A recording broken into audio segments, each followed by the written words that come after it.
Welcome back to the Life Recovery Devotional. Today we are going over Step 3, Day 18. Today's title is Doing God's Will. Our Bible reading is out of 1 Samuel chapter 24, verses 1 through 11. Step 3, we made a decision to turn our wills and our lives over to the care of God. Sometimes it's hard to tell the difference between the right thing to do and just an opportune moment. When we are working to make changes in our lives and relationships, we may be uncertain of what to do at times. When this happens, we need to rely on God's wisdom to help us make our decisions. The jealousy and abuse of King Saul made young David's life miserable. Saul knew that God had chosen David to be king instead of him. Although David was a loyal subject, Saul tried to kill him. Once, when David was hiding in a cave, King Saul came in without knowing David was there. "Now's your opportunity," David's men whispered to him. "Today the Lord is telling you, I will certainly put your enemy into your power to do with as you wish." So David crept forward and cut off a piece of the hem of Saul's robe. But then David's conscience began bothering him because he had cut Saul's robe. "The Lord knows I shouldn't have done that to my lord the king," he said to his men. "The Lord forbid that I should do this to my lord the king and attack the Lord's anointed one, for the Lord himself has chosen him."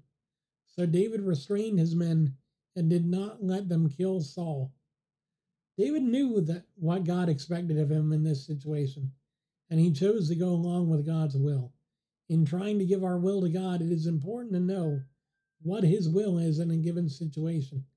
When we aren't sure what to do, we can look to see if the Bible gives us any guidance on similar situations. Then we will have a clear view of what it means to turn our will over to God. Very true, very true. A lot of times we might think, "Oh well, I understand what God's will is." When we've turned our lives over to God, we can rest assured that He is with us. That is very true. I have to ask God every day, "What is your will? What is your will?" I can't just assume that I know His will, because if I ever assume that, I'm pickled.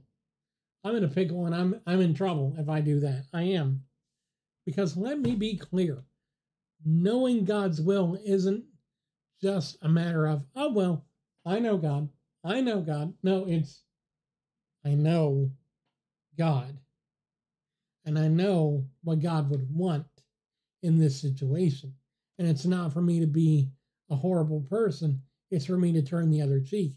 It's not for me to seek vengeance, for vengeance is God's. It's not for me to do evil, but to seek to do right, to do good, to do what is pleasing in His sight, because that is God's will for my life. It's these kind of things. We think all the time, "Oh, well, it's so easy to follow God's will." And why do we have an entire New Testament devoted to just teaching God's people how to do that? Because it's not easy, because it's not a quick fix, and because it shouldn't be something that we take lightly. Turning our wills over to God and seeking His will and not our own takes practice. For those of you that are artists, or that are musicians, or that are writers, or anything else creative, could you do that the first day that you started? Probably not. If you could, God bless you very highly.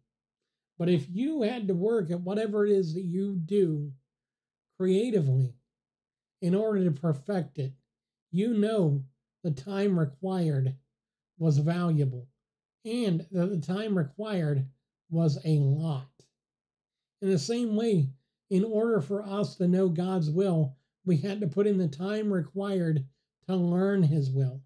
Reading our Word, reading our Bible, doing devotions like the Life Recovery Journey or the Life Recovery Devotion, or any of these other books that teach us what God's will is. Seeking learning from other believers that have a better understanding based on what God has allowed them to understand and learn. These things will help us get to where we need to be, but they're not the end all be all. We're always learning. We're always growing. We're always finding things out because God is always telling you, hey, don't lean on your own understanding. Lean on me. Don't lean on your own understanding. Lean on my wisdom. That's what he tells each one of us. So if we ever find ourselves in a pickle, we know that we need to follow David's example and follow the Lord's instruction. Follow the Lord's will, and he will lead us in the path of righteousness. Thank you guys for watching, sharing, liking, subscribing, commenting, and being here and supporting the channel whichever way that you do. Take care of yourselves, and I'll see you guys again next time here on Restword Church.